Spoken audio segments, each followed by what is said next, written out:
വധശിക്ഷയ്ക്ക് വിധിക്കപ്പെട്ട ജയിലിൽ കഴിയുന്ന എറണാകുളം സ്വദേശി നിമിഷപ്രിയയുടെ മോചനത്തിനായി മാതാവ് യമനിലെത്തി. കൊല്ലപ്പെട്ട യമൻ പൗരന്റെ കുടുംബത്തെ നേരിൽ കണ്ട് നിമിഷപ്രിയയുടെ മോചനം സാധ്യമാക്കാനാണ് അമ്മ പ്രേംകുമാരി യമനിലെത്തിയത്. സേവ് നിമിഷപ്രിയ ആക്ഷൻ കൗൺസിൽ അംഗം സാമുവൽ ജെറോമും ഒപ്പമുണ്ട്.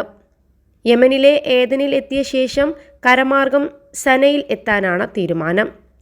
ഇന്നോ നാളെയോ ജയിലിൽ എത്തി നിമിഷപ്രിയയെ പ്രേംകുമാരി കണ്ടേക്കും. തുടർന്ന് കൊല്ലപ്പെട്ട യമൻ പൗരൻ തലാൽ അബ്ദുൽ മഹദിയുടെ കുടുംബവുമായി നിമിഷപ്രിയയുടെ അമ്മ വൈകാതെ കൂടിക്കാഴ്ച നടത്തും. കൂടിക്കാഴ്ച സംബന്ധിച്ച സമയം വ്യക്തമല്ല. ശരീഅത്ത് നിയമപ്രകാരം ദയാധനം കൊല്ലപ്പെട്ടയാളുടെ കുടുംബം സ്വീകരിച്ചാൽ മാത്രമേ ശിക്ഷയിൽ ഇളവ് ലഭിക്കൂ. +2 ഡിഗ്രി കഴിഞ്ഞവർക്ക് വേൾഡ്സ് ഫസ്റ്റ് AR/VR ക്ലാസ് റൂമിലൂടെ സ്മാർട്ട് ഫോൺ എഞ്ചിനീയർ ആവാം. കൂടുതൽ അറിയാൻ വിളിക്കൂ ബ്രിഡ്കോ ആൻഡ് ബ്രിഡ്കോ. വധശിക്ഷ കാത്ത് ജയിലിൽ കഴിയുന്ന നിമിഷപ്രിയയുടെ മോചനം സംബന്ധിച്ച വിഷയത്തിൽ തീർപ്പുണ്ടാക്കുക എന്ന ലക്ഷ്യത്തോടെയാണ് പ്രേംകുമാരി യമനിലെത്തിയത്.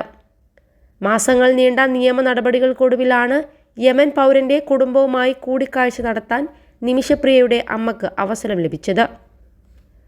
കൊച്ചിയിൽ നിന്ന് മുംബൈ വഴി ശനിയാഴ്ച പുലർച്ചെയാണ് പ്രേംകുമാരി യമനിലേക്ക് പോയത്.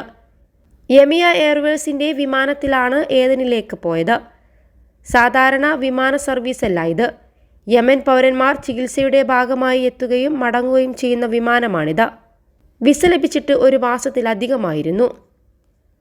പാലക്കാട് കൊല്ലങ്കോട് തേക്കിൽച്ചിറ സ്വദേശിനിയായ നിമിഷപ്രിയ യമൻ പൗരനെ കൊലപ്പെടുത്തിയെന്ന കേസിലാണ് വധശിക്ഷയ്ക്ക് വിധിക്കപ്പെട്ടത്. 2017 കേസിനാസ്പദമായ സംഭവം. കേസിൽ വിചാരണ കോടതി നടത്തിയ വിധി യമൻ സുപ്രീം കോടതിയും ശരിവെക്കുകയായിരുന്നു. ശിക്ഷയിൽ ഇളവ് നൽകണമെന്ന ആവശ്യം തള്ളുകയും ചെയ്തു. 2012 നിമിഷപ്രിയ നഴ്സായി യമനിൽ എത്തിയത്. ആഭ്യന്തര യുദ്ധം നടക്കുന്നതിനാൽ യമൻ ഭരണകൂടവുമായി ഇന്ത്യക്ക് നയതന്ത്ര ബന്ധമില്ല. യമനിലെ ഇന്ത്യൻ എംബസി ജിബൂട്ടിയിലേക്ക് മാറ്റുകയും ചെയ്തിരുന്നു. 21 ലക്ഷത്തോളം സന്തുഷ്ടരായ ഉപഭോക്താക്കളും 2 ലക്ഷത്തോളം തിമിര ശസ്ത്രക്രിയകളും പൂർത്തിയാക്കിയ മലബാറിലെ ഏക കണ്ണാശുപത്രി Al Salama high hospital, hospital road, Perinthalmanna.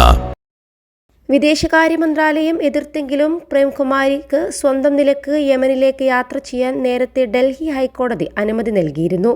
തുടർന്ന് വിദേശകാര്യ മന്ത്രാലയം വിസ അനുവദിച്ചു. എന്നാൽ യമനിലെ ആഭ്യന്തര സംഘർഷം കാരണം അവിടേക്ക് പതിവായി വിമാനമില്ലാത്തതിനാൽ യാത്ര വൈകുകയായിരുന്നു. നിമിഷപ്രിയയുമായി ആഴ്ചയിൽ 1-2 വട്ടം ഫോണിൽ ബന്ധപ്പെടാറുണ്ടെന്നും നിമിഷ ജയിലിൽ ആതുര സേവനം ചെയ്യുന്നതിനാൽ യമൻ ഭരണകൂടം വധശിക്ഷ നടപ്പിലാക്കില്ലെന്നാണ് പ്രതീക്ഷയെന്നും പ്രേംകുമാരി കഴിഞ്ഞ ദിവസം മാധ്യമങ്ങളോട് പറഞ്ഞിരുന്നു. ഗോത്ര തലവന്മാരുമായി പലവട്ടം നടന്ന ചർച്ചയിൽ നിമിഷക്ക് അനുകൂലമായ സമീപനം സ്വീകരിക്കാമെന്ന് ധാരണയായിട്ടുണ്ട്. തുക സംബന്ധിച്ചാണ് തീരുമാനമുണ്ടാകേണ്ടത്.